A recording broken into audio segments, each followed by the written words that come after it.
By now, I'm sure you have all heard about Jack the Ripper's identity finally being revealed. For those of you who have been left in the dark about this news, or maybe even the entire Jack the Ripper mystery, here's a quick history lesson. In 1888, in the East End of London, many women, specifically prostitutes, were showing up dead. The area wasn't the greatest of places. This part of London at the time was viewed as one vast slum that was inhabited by an immoral and criminal population, according to JackTheRipper1888.org. So murder most likely wasn't uncommon, but the way these women were killed was quite peculiar. In most cases, when a body was found, the throats of the victims were slit, and then one or more of their organs were missing. Usually their uterus was the organ that was removed. This showed that the killer had some medical knowledge. No one is exactly sure how many victims there were, but there were canonically 5 victims of Jack the Ripper: Mary Nichols, Annie Chapman, Elizabeth Stride, Catherine Eddowes, and Mary Kelly. Though there were many suspects and the investigation went on for years, even decades, Jack the Ripper was never found. The case ran cold in 1891. For more information, be sure to check out the website JackTheRipper1888.org. Fast forward to today, when supposedly DNA evidence has confirmed the Ripper's identity. Russell Edwards, a historian who bought a shawl from an auction, claims that the shawl, which was found on the body of the 4th victim, Catherine Eddowes, contains the DNA of Aaron Kosminski, a 23-year-old Polish immigrant. Kosminski was one of the original suspects. He worked as a barber. He hated women, especially prostitutes. Towards the end of his life, he was said to have been paranoid of other people feeding him, so he would eat trash left on the streets. He also never bathed. He was placed in an asylum after threatening his sister with a knife. He eventually died in that asylum in 1919. So he wasn't a great person. Even so, this update is very hard to believe. First off, there wasn't a shawl documented at the crime scene.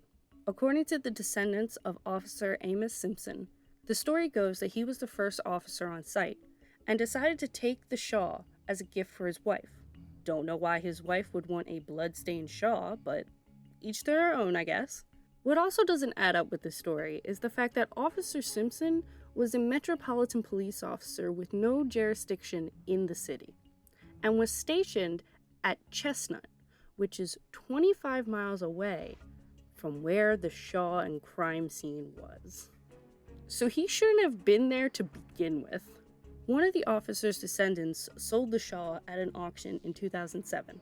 Russell Edwards was the one who bought it. Edwards then sent the Shaw for DNA testing.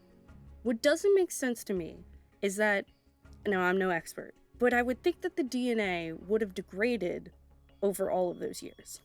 I'm not so sure exactly what they would have found on that shawl since it's 137 years old.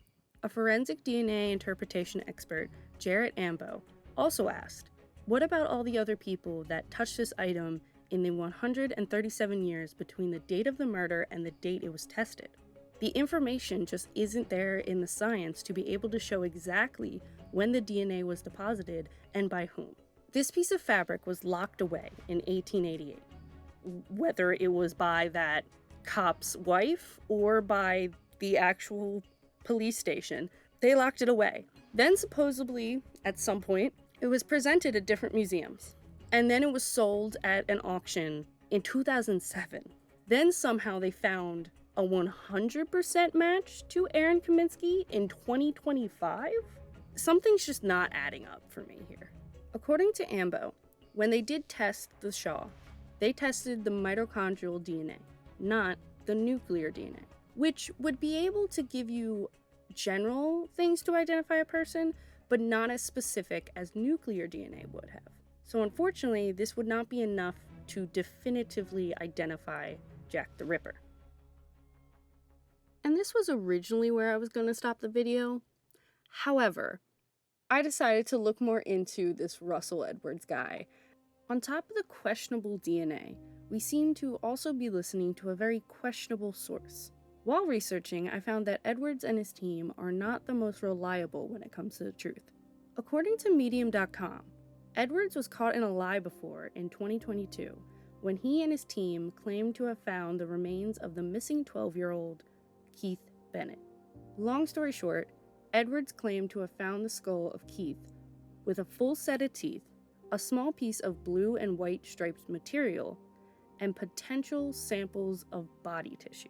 He even went on to describe the smell that hit them while digging, saying that, "The smell hit me about 2 feet down, like a sewer, like ammonia. I worked as a gravedigger when I was 19. It hits you, that smell of death. It is distinctive."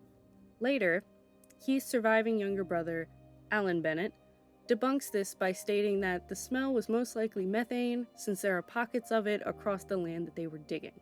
The potential body tissue turned out to be nothing more than vegetation and muddy water.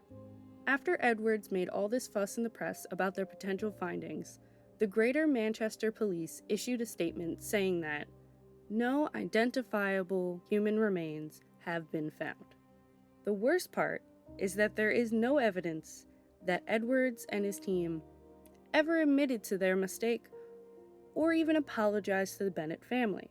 I also came across a few posts that Bennett made on his Facebook about Edwards.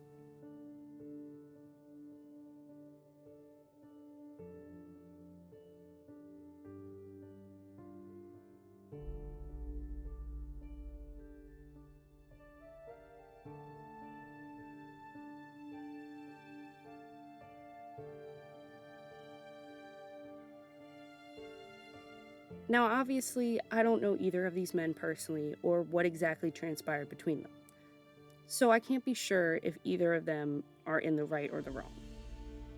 But what I can tell is that this does not look good for Edwards.